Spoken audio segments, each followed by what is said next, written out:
নমস্কার বন্ধুরা, আমি আজকে একটা নতুন রেসিপির ভিডিও নিয়ে চলে এসেছি আপনাদের সামনে। আমি আজকে কলা আলুর বড়া করব। এখানে দুটো কলা সেদ্ধ করে নিয়েছি, দুটো আলু সেদ্ধ করে নিয়েছি, লঙ্কা কেটে নিয়েছি, আর এখানে ধনেপাতা। আমি এবার কাঁচকলাগুলো একটু মেখে নেব অন্য পাত্রের মধ্যে।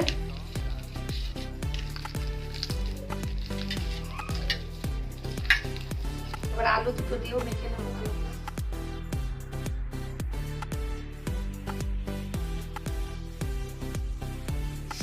আলু কলাটা ভালো করে মেখে নিয়েছি।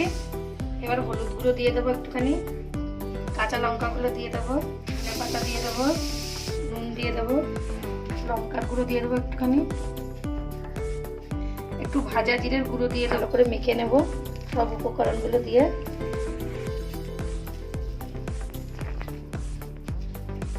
এর মধ্যে আপনারা পেঁয়াজও দিতে পারেন, আমি পেঁয়াজ দিইনি, নিরামিষভাবে করছি।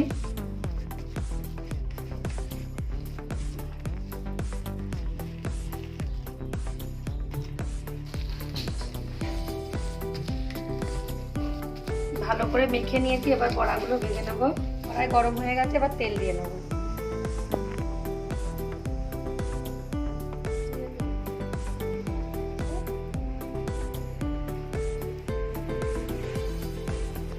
তেল গরম হয়ে গেছে, এবার কলার বড়াগুলো ভেজে নেব।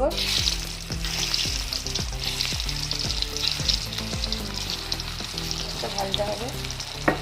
কলার বড়াগুলো আস্তে আস্তে উল্টে দেবো। বড়াগুলো লাল লাল করে ভেজে নেব। বড়াগুলো ভাজা হয়ে গেছে, তুলে নেব।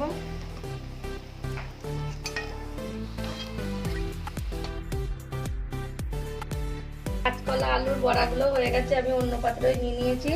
ভিডিও একটা লাইক কমেন্ট শেয়ার করেন আর চ্যানেলটাকে সাবস্ক্রাইব করে দিয়ে আমি আবার একটা নতুন ভিডিও নিয়ে চলে আসবো।